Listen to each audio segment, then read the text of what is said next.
So to make maxima minima easy, we just divide maxima minima in 4 steps. So firstly, we just find maxima minima of the square and cube functions. Then we can find maxima minima of polynomials. Then we can find maxima minima absolute values, and at the end we find that a particular function have no maxima minima. So firstly, we are just started maxima and minima of square and cubic functions. Finding maxima and minima, firstly we can go with square. So whenever there is a square function, always remember we always get positive value. Either you can put x as -1. So -1 square is also positive and 1 is also positive. So whenever we have a squaring, there is no maximum value. And when we talk about minimum, so the smallest minimum value of a square function is always 0. And the same thing goes with modulus, because modulus always give you positive value. So maximum value is limitless. We have no end of positive values. But minimum is always 0. Now we just proceed further. If there is not only x square, there is a bigger function 2x minus 1 whole square. So this part always gives you positive value and plus 3. So the result is overall positive. That means again maximum have no limit. But when we are talking about minimum, so actually only this part gives you 0.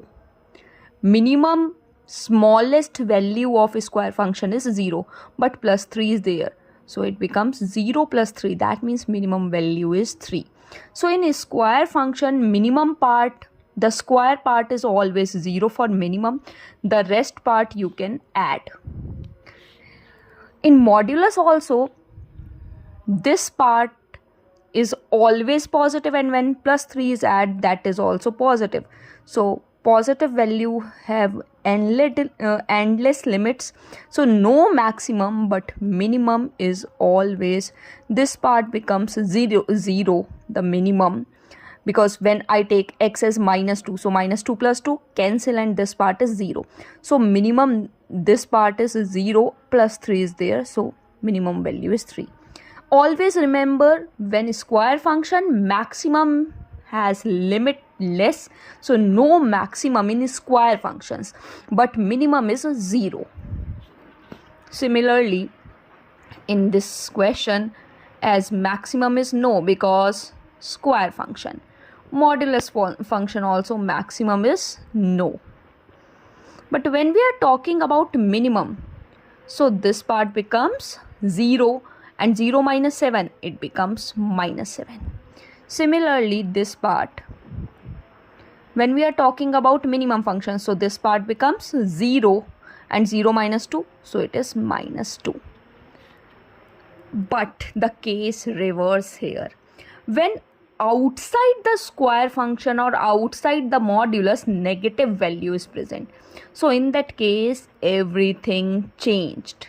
Now minimum function becomes endless, because whatever value you are getting, if maybe I am getting after solving this 11, so -11 plus 10, we always get a negative value.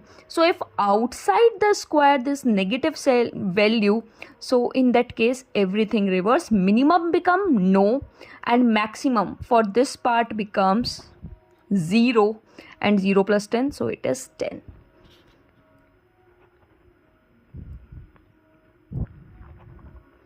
Now again, minimum is no whenever modulus outside negative or square outside negative, and maximum, this part you can take 0, and 0 plus 5, so maximum is 5. Now we just come to cube functions. So in cube function, it is very easy.